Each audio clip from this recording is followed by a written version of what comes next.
What is up, everyone? Welcome back to another video today, and in this video we are doing the 68th installment of Random Model Airports. Today we're going to be doing the White Plains Westchester County Airport. Thank you to Benjamin Myers for suggesting this airport. If you have any new suggestions, please leave them in the comments below. We got a nice little airport here in the northeastern United States. It has a total of 6 gates, but only 4 of them can be used up over here simultaneously because of the way this airport is constructed.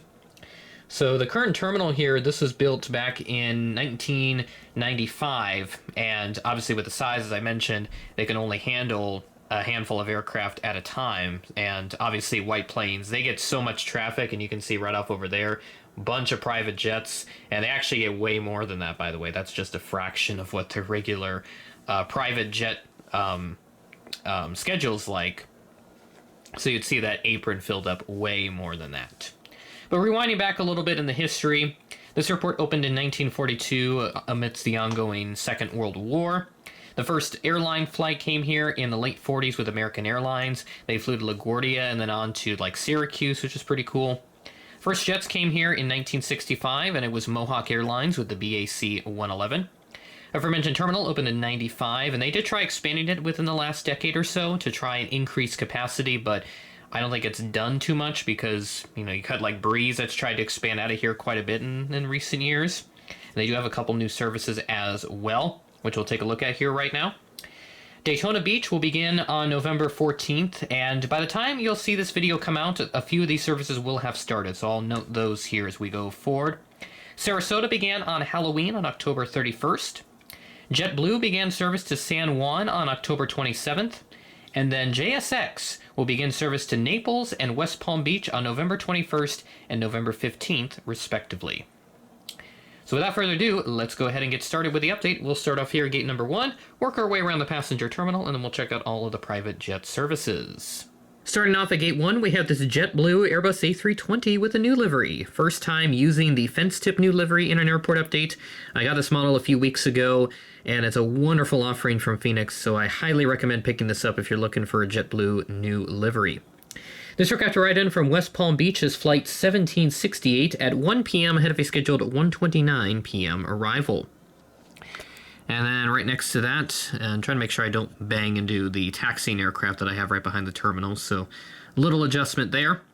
At gate 2, we have a Delta 717 that came in from Atlanta as flight 2973, right ahead of a scheduled noon arrival at 11:54 a.m.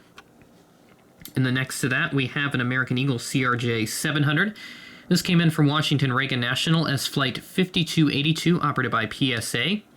At 10:39 a.m., ahead of a scheduled 10:59 a.m. arrival. And then we have Breeze here at this airport once more. This A220-300 came in from Vero Beach, Florida as flight 580. And this arrived in at 12:18 p.m. ahead of a scheduled 12:33 p.m. arrival. And so the aircraft we have at those jet bridges, and then we've got a couple remote stands, only one aircraft taking up spots over here, and it's this Delta Connection CRJ 900 that came in from Atlanta as flight 3686, operated by SkyWest at 3:45 p.m. ahead of a scheduled 3:49 p.m. arrival. Now move on to some taxiing aircraft that we have. First one that we have is JSX, and I think this is the first time that I have properly used JSX in an airport update, but correct me if I'm wrong on that. I feel like maybe I've used it once before, but based off memory, it's not working right now as I've been doing a lot of stuff today. This aircraft arrived in from Boca Raton, Florida as flight 850 at 2:41 p.m. ahead of a scheduled 2:55 p.m. arrival. And then right next to that, this is not Delta Connection, as this is in fact Bermuda Air. So this is a very interesting airline from Bermuda, that small island off the east coast of the United States by quite a long distance, which I did do their airport on this series before, so go check that out. So I have this Delta Connection 175 substituted for a Bermuda Air 175, and this came in from, of course, Bermuda as flight 223 at 4:57 p.m. ahead of a scheduled 5 p.m. arrival. And that's all of our scheduled passenger service. Again, as a reminder with JSX, I think most people do know this, but for those that don't, JSX will typically park in a different part of the airport. They do not park at the normal passenger terminal. Instead, they do find a separate area to park at, like a different FBO or something like that they'll park at. I know at like Houston Hobby they do that especially. So just something to note there. So that's why I have a taxiing here instead of taking up, say like gate 6 over there, which is currently unoccupied. There's actually one more passenger flight. I completely forgot about this. So this is Cape Air right here, which they do have regular service from Lebanon, New Hampshire. And this arrived in as flight 1080 at 8:47 a.m. ahead of a scheduled 8:52 a.m. arrival.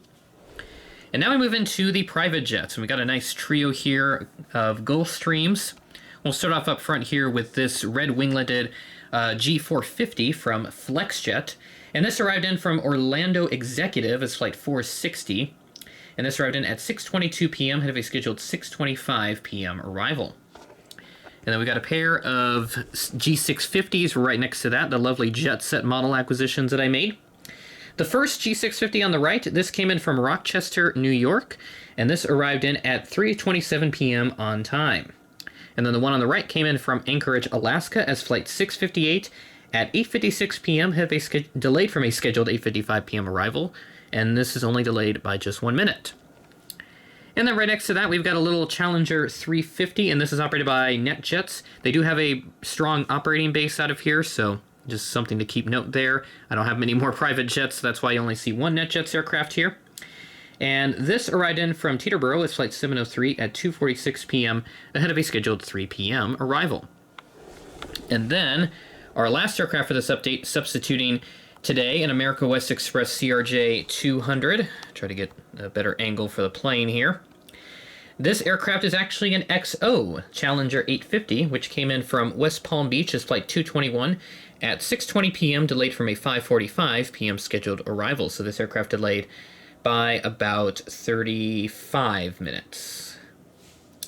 And that is all that we have for this update. Number 68 in this series, Random Auto Airports, continuing on as always.